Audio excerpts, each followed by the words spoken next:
Seguimos con lo del domingo pasado, estábamos con Mateo 5, ¿se acuerdan? Versículo 6. Hoy titulé el sermón Cultivando ese nuevo deseo. Cultivando ese nuevo deseo.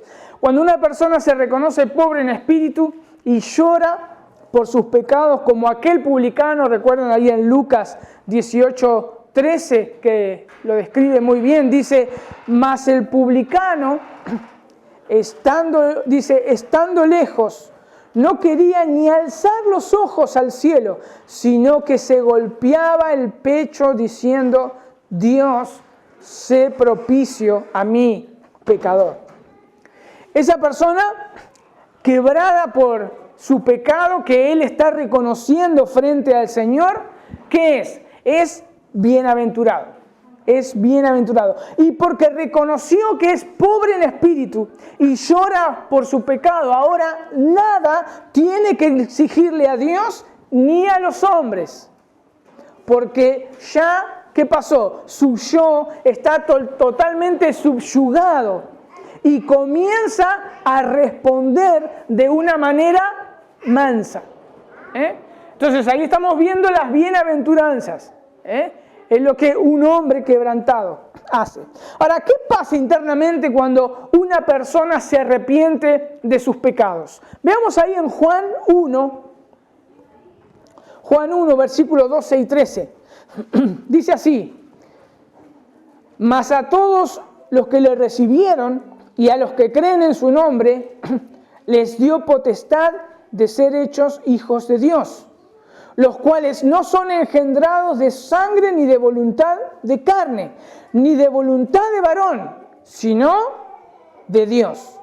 Entonces, son engendrados por Dios. Ahora el Señor puso en ellos esa semilla del Evangelio en sus corazones.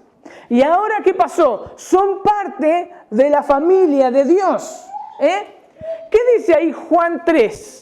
Juan 3, versículo 5 en adelante. Dice, respondió Jesús y dice, de cierto te digo que el que no naciere de agua y del Espíritu no puede entrar en el reino de Dios. Lo que es nacido de la carne, carne es, y lo que es nacido del Espíritu, Espíritu es. No te maravilles de que te dije, os es necesario nacer de nuevo.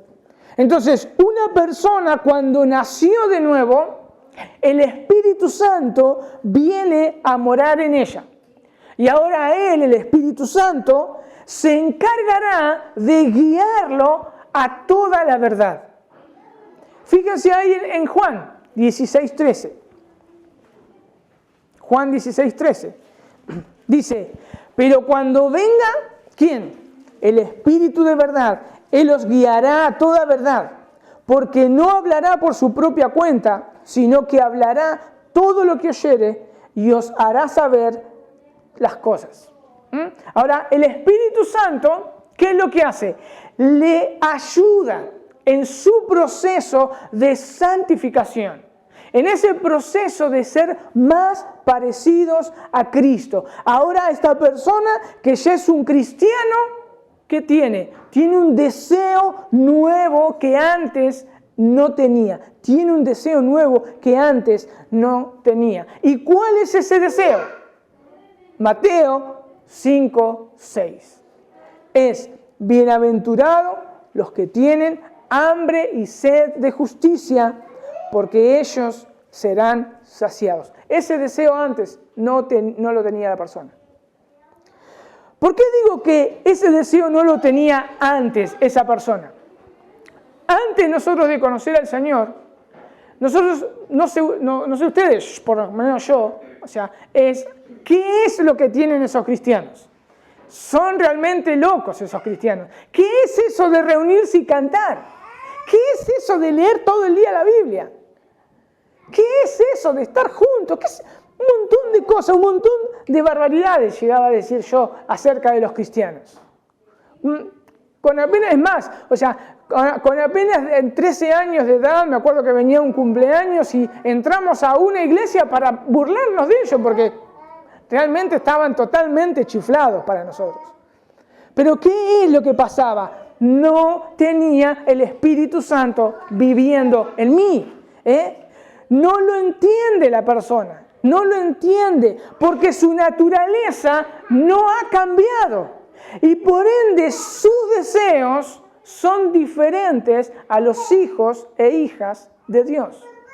Todos sus deseos son diferentes. Es más, fíjense ahí en 1 de Pedro 4:4. ¿Cómo lo explica Pedro? 1 de Pedro 4:4.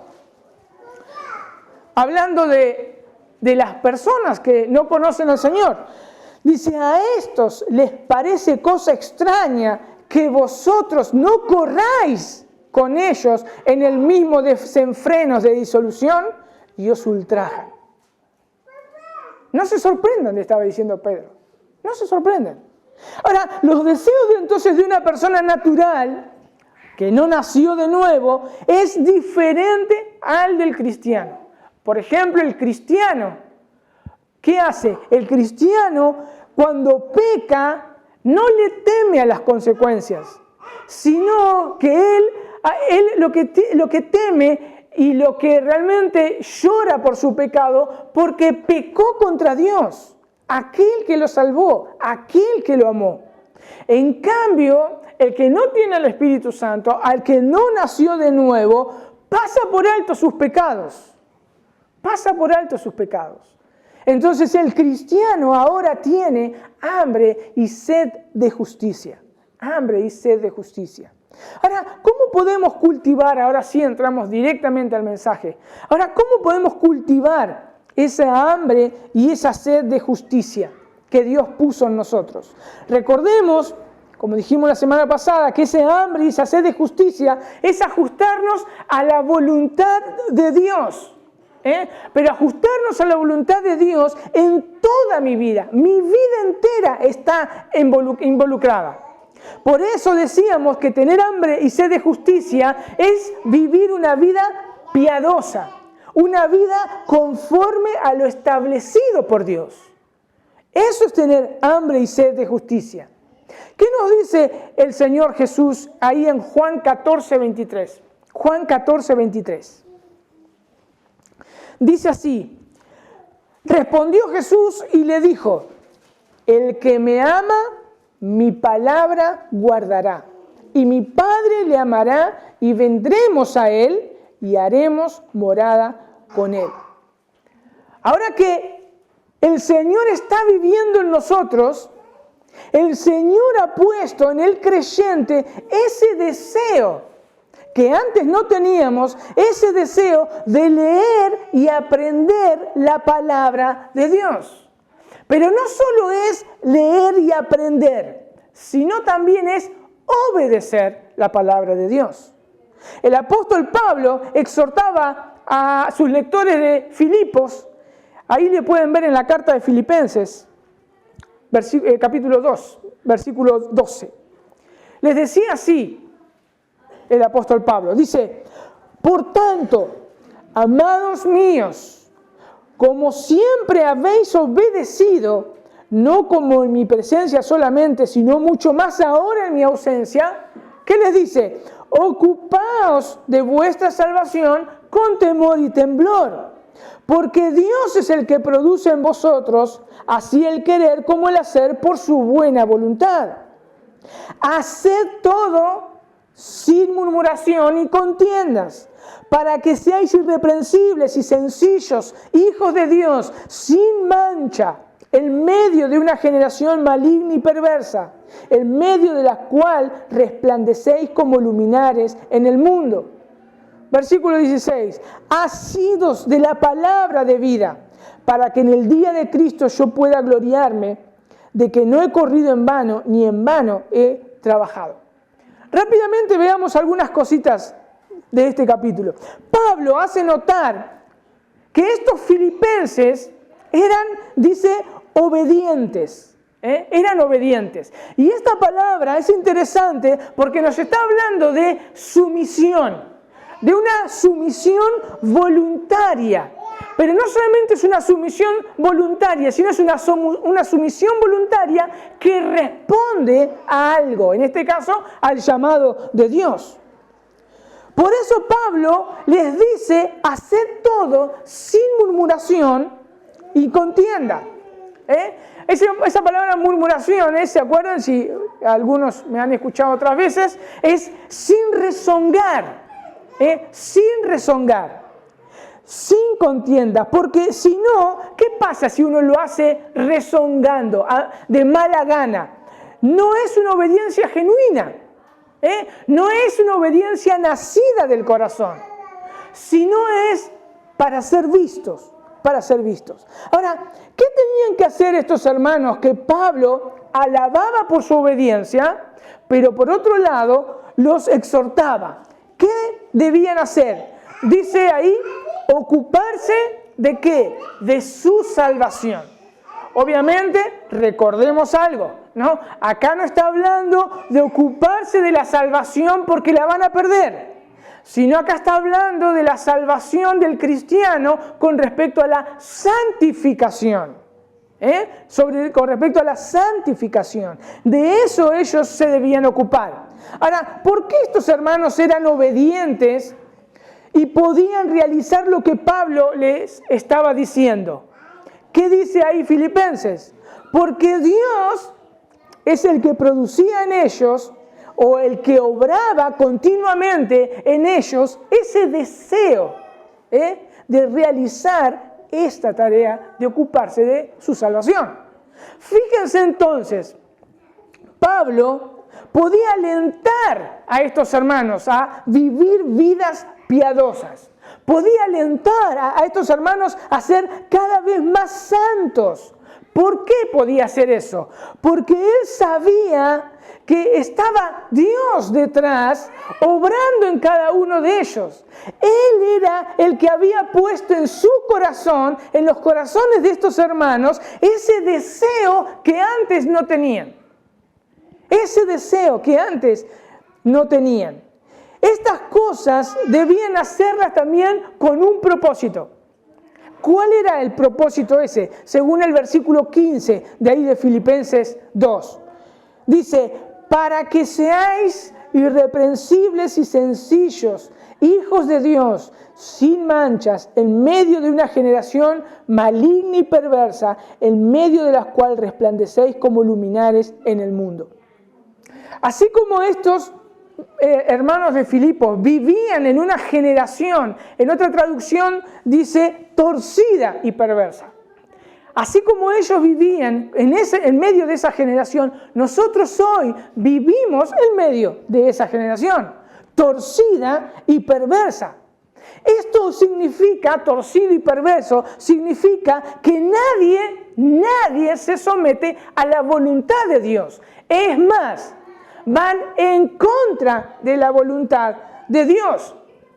¿Se acuerdan lo que decíamos el domingo pasado? Nosotros lo pudimos ver ahora, el 1 de agosto, con la nueva Constitución, ¿cómo es? Código Civil, con el nuevo Código Civil. Nosotros, si lo leemos, van totalmente en contra de la voluntad de Dios.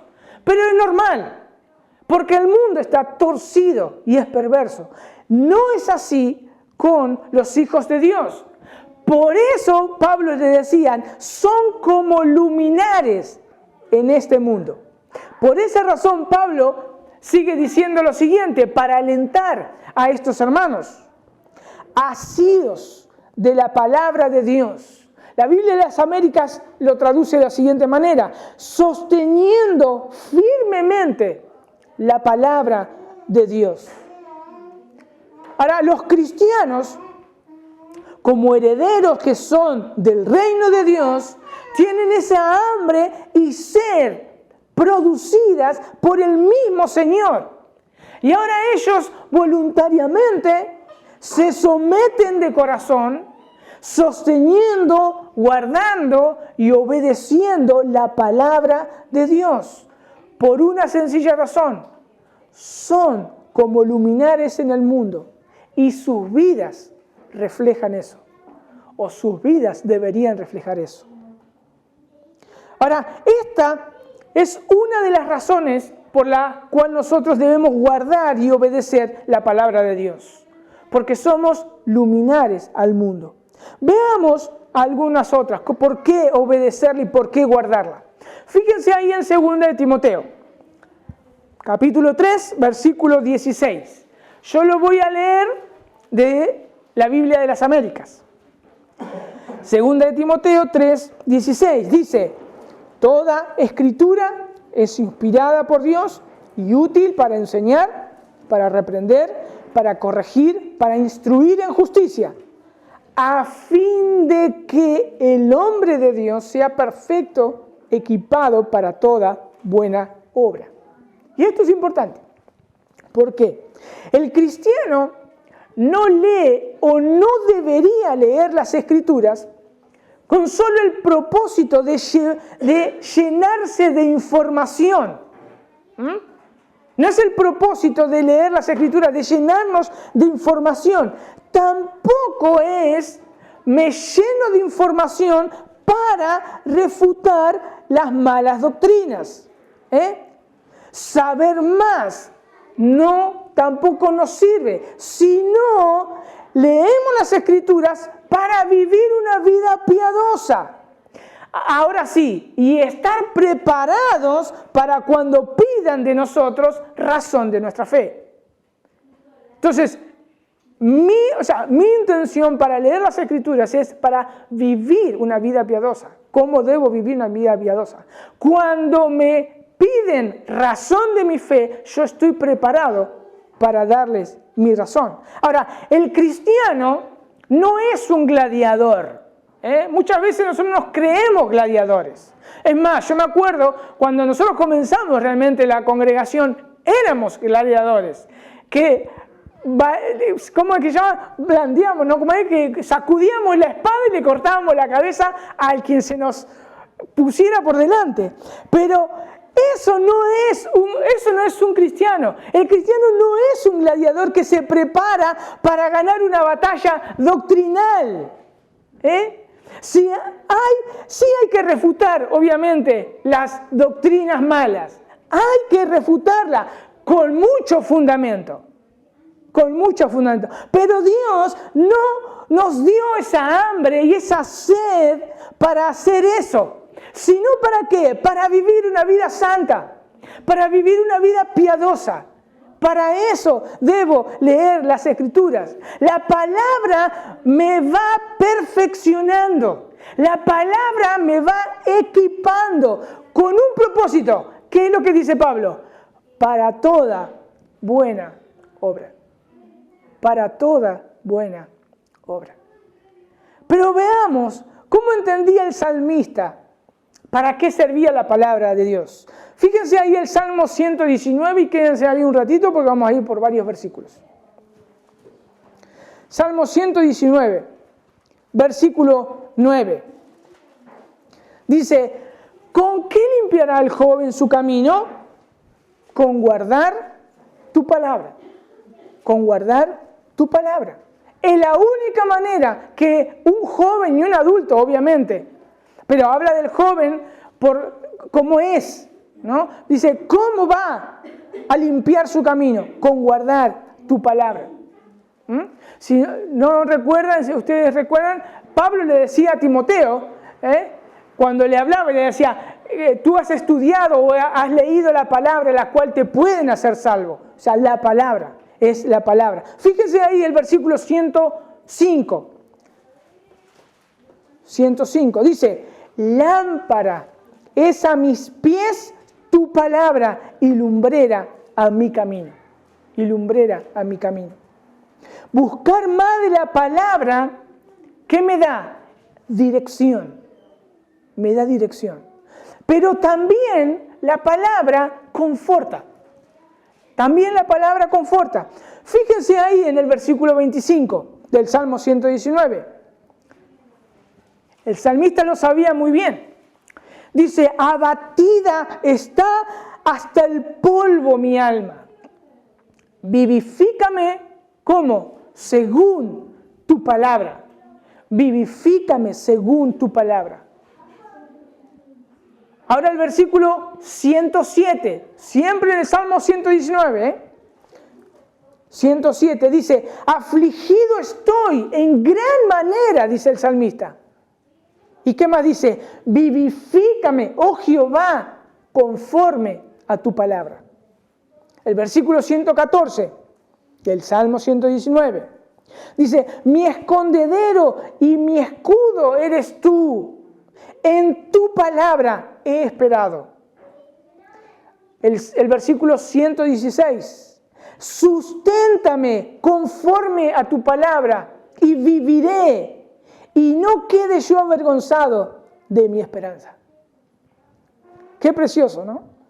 Cuando esa hambre y esa sed es saciada por la misma palabra, podemos decir lo que sigue diciendo el salmista. Versículo 103. ¿Qué decía el salmista cuando era saciado? Dice, cuán dulce son a mi paladar tus palabras, más que la miel a mi boca. El versículo 162 dice, me regocijo en tu palabra. ¿Cómo? Como el que haya mucho despojo. Hay que entenderlo obviamente en el contexto de qué es hallar despojos. Cuando un ejército iba y tomaba la ciudad, todos los despojos, el oro, todo lo bueno era para ellos. Y la gente se regocijaba porque era para ellos. Acá dice el salmista, dice, me regocijo en tu palabra. Es más, es muchísimo más que tener muchos despojos. Esa hambre entonces y esa sed que un cristiano tiene es saciada por la palabra. Es saciada por la palabra. Una vida que tiene hambre y sed de la palabra realmente es una vida marcada en su andar diario. Es marca mi vida. Marca mi vida. Entonces, esa hambre y sed de justicia me lleva a leer más y conocer más a mi Señor. También me lleva a saber lo que a Él le agrada. Y entonces así lo puedo llevar a cabo. Así lo puedo llevar a cabo. Ahora, ¿qué preguntas me debo hacer yo cuando estoy frente a la palabra de Dios? Bien, por ejemplo, podemos ver. Me puedo decir, ¿con qué propósito me siento frente a ella? ¿Me estoy llenando simplemente de conocimiento? ¿Me estoy llenando simplemente de conocimiento para poder refutar algo? ¿O para ser más parecido a Cristo? ¿Para marcar los errores de los demás? ¿O para marcar las cosas que tengo que mortificar en mi vida? Y esas son algunas de las cosas que nos debemos preguntar cuando estamos frente a la palabra de Dios. Son buenas para nosotros. Fueron buenas realmente para mí. Son buenas para nosotros. Pero el cristiano también tiene un nuevo deseo que antes no tenía. Ese deseo es el anhelo de comunicarse con Dios. Es el anhelo de comunicarse con Dios. Esto comienza desde el mismo momento que Dios llama a una persona a salvación. Es increíble. Pero pasa exactamente lo mismo cuando un niño nace.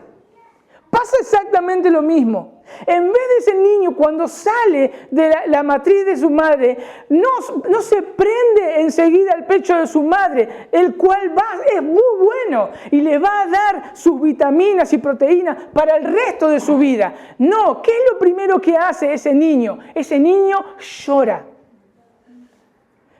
Ese niño respira. Ese lloro significa estoy vivo. Estoy vivo. Estoy vivo. Así es el cristiano cuando nace de nuevo. El primer signo de vida, ¿cuál es? Es orar. Es orar. Eso es lo primero que hace un cristiano. La primera oración que hace un cristiano es Señor, ten piedad de mí, sálvame y suplica perdón.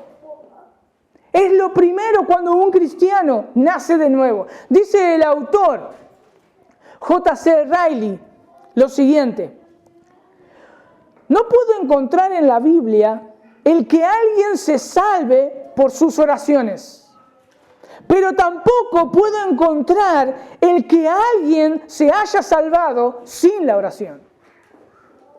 No somos salvos por una oración, pero tampoco nos salvamos si no oramos. Es pedirle. La oración es el primer deseo que Dios pone en nosotros para clamarle a Él su misericordia. Es el primer deseo. Muchos dicen, yo no conozco a Dios, yo no sé cómo es. Lo cual yo puedo responder y decirle, ¿qué haces para conocer a una persona? ¿Qué es lo primero que haces? Te acercás y hablas con Él. Exactamente pasa lo mismo con Dios. Nunca vamos a saber si no nos acercamos a Él, suplicándole su perdón, suplicándole a Él su salvación. Nunca vamos a saber cómo es Él, cómo es su amor, cómo es su misericordia. Si no nos acercamos a Él, no vamos a saber nada de Él si no nos acercamos. Eso lo debe hacer toda persona. Y una persona nacida de nuevo entiende esto. Entiende esto. El Señor Jesús decía lo siguiente, ahí en Lucas 18. Lucas 18, 7. Lucas 18, 7. Dice, ¿y no hará Dios justicia a sus escogidos que claman a Él día y noche? ¿Se tardará mucho en responder? Realmente esto es un aliciente para los cristianos. Dios escucha nuestras oraciones. Dios escucha nuestras oraciones. El mismo Señor se encargó, fíjense, que completa nuestra salvación que Dios ha hecho en nosotros. El mismo Señor se encargó de poner su Espíritu Santo, que Pablo dice, el cual nos hace clamar, Abba, Padre. Abba, Padre. Citando nuevamente a Riley, dice lo siguiente, el orar es tan consubstancial a su naturaleza como lo es el lloro para el recién nacido. Al percibir la necesidad que tienen de misericordia y de gracia, y al experimentar el vacío y debilidades de su corazón, no pueden hacer otra cosa que orar. Deben orar. Deben orar. Esto no es una cuestión de cultura. Esto no es una cuestión de que voy a la iglesia. No es una cuestión de edades. Esta es una necesidad. Esta es mi nueva naturaleza que pide, que tiene hambre y tiene sed de clamar a Dios. Es mi nueva naturaleza. Es mi nueva naturaleza. Es natural del cristiano orar. Y si no lo estamos haciendo, es exactamente lo mismo. Es de agarrar y decir, bueno, voy a cruzar un desierto desnudo y sin agua. Moriré. Es exactamente lo mismo. Dice el Señor Jesús, ahí en Mateo 7, versículos 7 y 8. Dice, pedid y se os dará, buscad y hallaréis, llamad y se os abrirá, porque todo el que pide recibe, y el que busca halla, y el que llama se le abrirá. Obviamente, de acuerdo al contexto de Mateo 7, está dentro del Sermón del Monte. Lo que un cristiano es, ahí que lo identifica en el Sermón del Monte, ahí inmediatamente el Señor Jesús pone esto. La única forma de llevarlo a cabo es pidiendo, clamando, llamando. Esa es la naturaleza del cristiano. Bien dijo el apóstol Pablo también al terminar su carta a los Efesios, después de haberle dado todas las instrucciones de cómo debían conducirse. ¿Se acuerdan? Desde el capítulo 4, la mitad del 4 hasta el capítulo 6. ahí todas las instrucciones de cómo debían conducirse los cristianos. Pablo le dice ahí en Efesios 6, versículo 10. Efesios 6, versículo 10. Por lo demás, hermanos míos, fortaleceos en el Señor y en el poder de sus fuerzas. Y el versículo 18 dice, orando en todo tiempo, con toda oración y súplica en el Espíritu, y velando en ello, con toda perseverancia y súplica por todos los santos. Por todos los santos. El salmista David, Pablo, Santiago, los apóstoles, todos sabían lo que era orar. El salmista David en el Salmo 55, 22, voy a ir un poco más rápido, dice, echad sobre Jehová tu carga y Él te sustentará. No dejará para siempre caído el justo. Filipenses 4, versículos 6 al 7. Por nada estéis afanosos, si no sean conocidas vuestras peticiones delante de Dios, en toda oración y ruego, con acción de gracia. Y la paz de Dios, que sobrepasa todo entendimiento, guardará vuestros corazones y vuestro pensamiento en Cristo Jesús. Santiago, la primera parte de Santiago 5:13, dice, ¿está alguno afligido? ¿Qué tiene que hacer? Haga oración. Haga oración. Una vez dijo alguien muy sabiamente lo siguiente, el cristiano que no ora es orgulloso, porque cree que puede vivir día a día sin la asistencia de su Señor. El cristiano que no ora es orgulloso porque cree que puede vivir día a día sin la asistencia de su Señor. Cuando nosotros nos encontramos frente a la palabra de Dios, nosotros podemos ver un montón de cosas. Cómo Dios respondió a su pueblo en diferentes maneras particulares. Cómo respondió a las súplicas de sus santos. Podemos ver que Él abrió el mar rojo, hizo brotar agua de la peña, resucitó muertos. Vimos cómo pudo cerrarse el cielo durante años y vimos cómo pudo abrirse el cielo después de esos años. Podemos ver también cómo cayó fuego del cielo cuando Elías clamó. Y así podemos ver un montón de oraciones contestadas. Obviamente que no es para que hagamos lo mismo. Y yo no estoy diciendo que se va a repetir exactamente lo mismo que pasó ahí con esos santos. Pero podemos ver que Dios oye a quienes Él ha escogido y ha elegido y ha hecho para sí sus hijos. Dios oye a sus hijos. Dios oye a los que son suyos. Es interesante lo que Riley dice también, hablando de una tal María, la reina de los escoceses, ahí por el 1500 más o menos. Dice Riley lo siguiente, con razón María, la reina de los escoceses, podía decir, temo más las oraciones de Juan Knox que a un ejército de 10.000 soldados. Eso lo pudo decir la reina de los escoceses. Temía más las oraciones de un hombre que enfrentarse a 10.000 soldados. ¿Cuántos pasajes bíblicos realmente hablan de la oración? ¿Y cuántos pasajes bíblicos también hablan de su respuesta? Tenemos el ejemplo más precioso que es nuestro Señor Jesús como hombre aquí en la tierra, orando continuamente a su Padre. Podemos ver a los apóstoles también orar al Señor. Podemos ver, si queremos, después biografías de cristianos a lo largo de toda la historia y de todas las épocas. Y realmente podemos concluir qué estímulo realmente que es para orar. Saber que Dios está atento a las oraciones de sus hijos. Por eso Pablo le decía a aquellos tesalonicenses que estaban perturbados por si sus familiares eran los familiares que habían muerto, estaban en el cielo o no estaban en el cielo.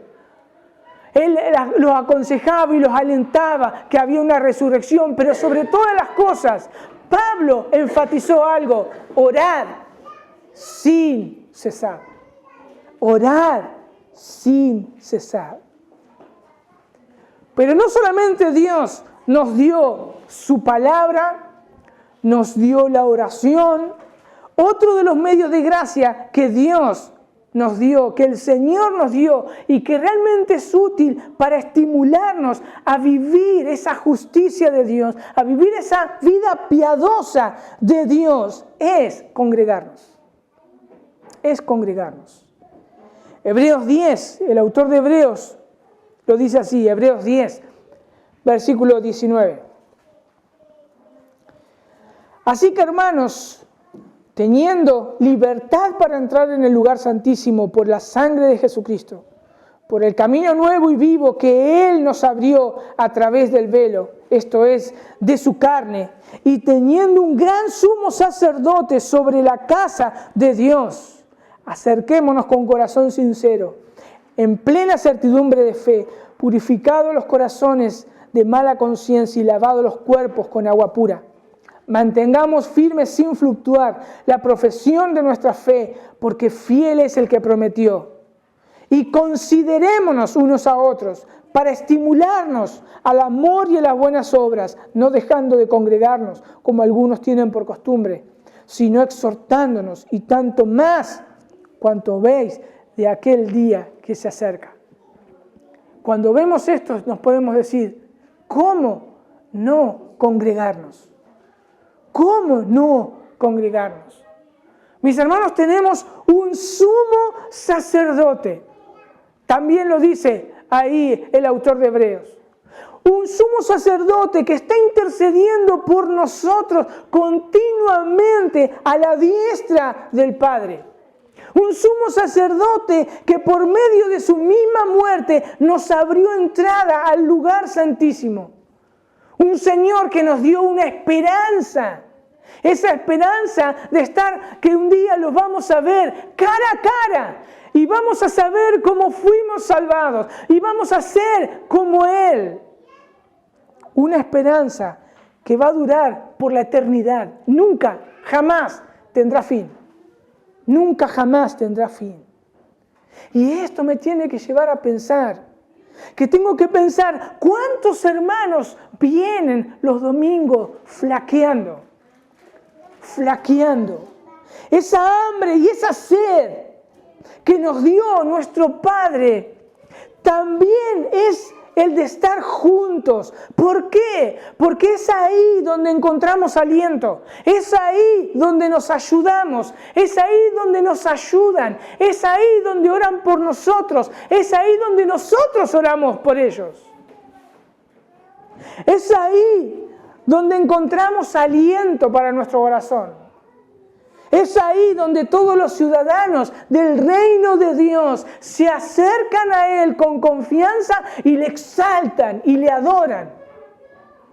Es ahí.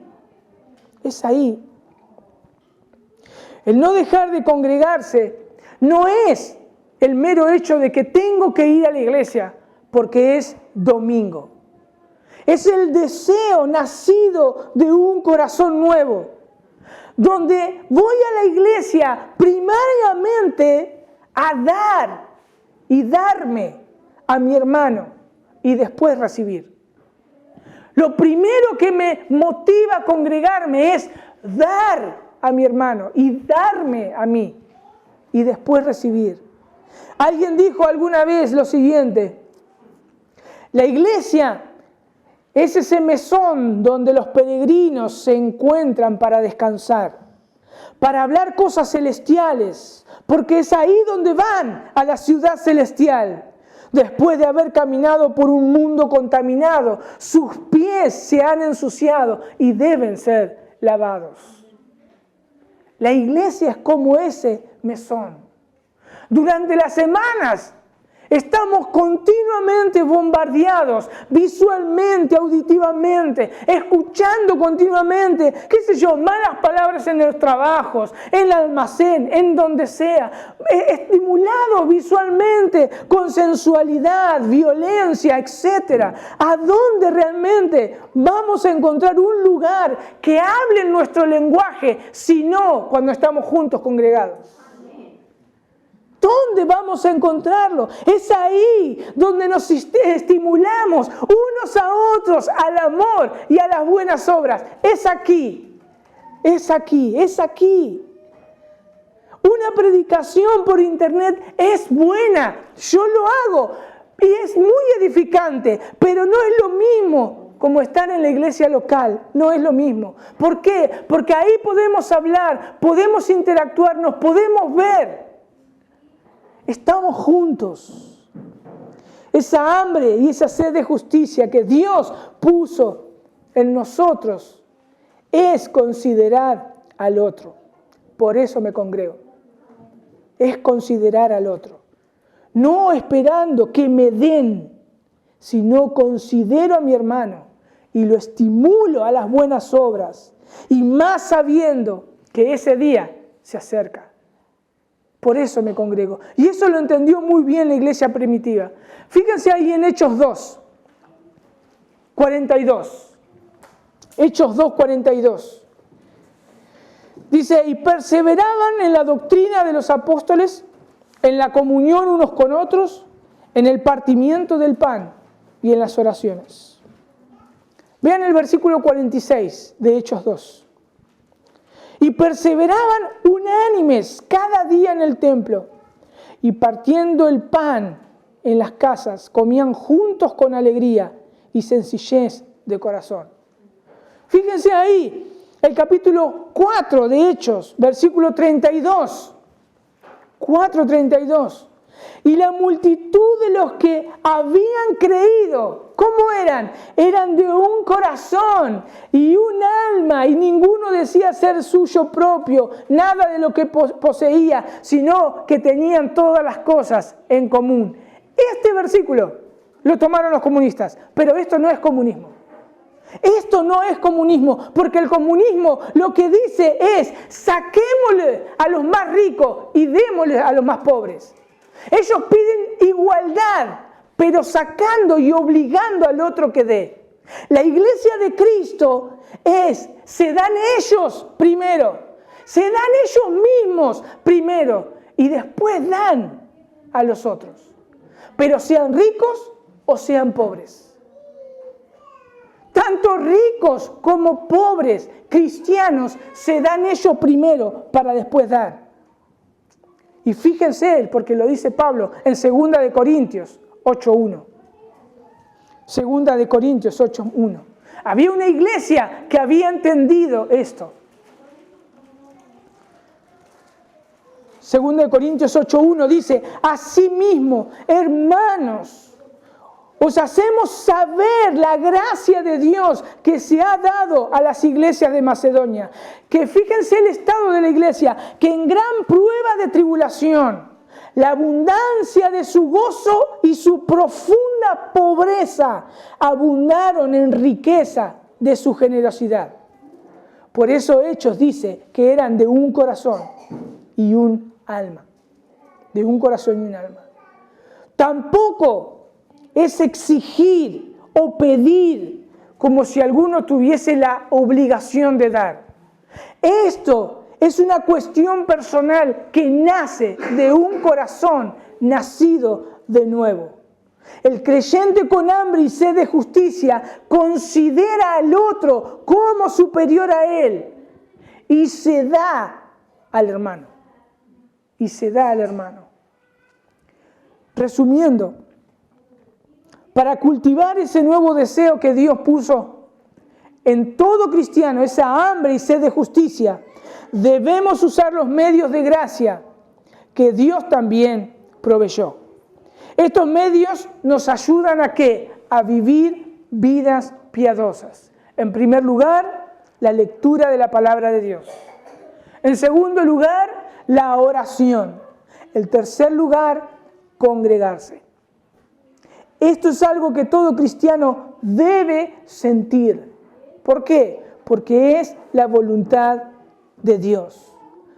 La pregunta que nos podemos hacer es, ¿qué pasa cuando ese deseo disminuye? ¿Qué pasa cuando ese deseo disminuye? Los que estuvieron el domingo pasado habíamos hablado un poco de esto. ¿Recuerdan lo que dijimos?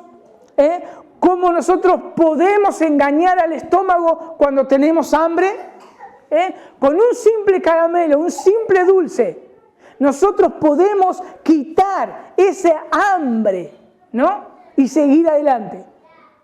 Por eso nosotros, como decíamos el domingo pasado, por eso nosotros no le damos algo de comer o dulces para comer a los chicos antes de la cena o del almuerzo. ¿Por qué? Porque le quita el apetito y le estamos privando de algo, de un alimento que sí los va a nutrir. Entonces no les damos ese dulce. Bien, nosotros no debemos apagar ese deseo de tener hambre y sed aún de estas tres cosas con dulces.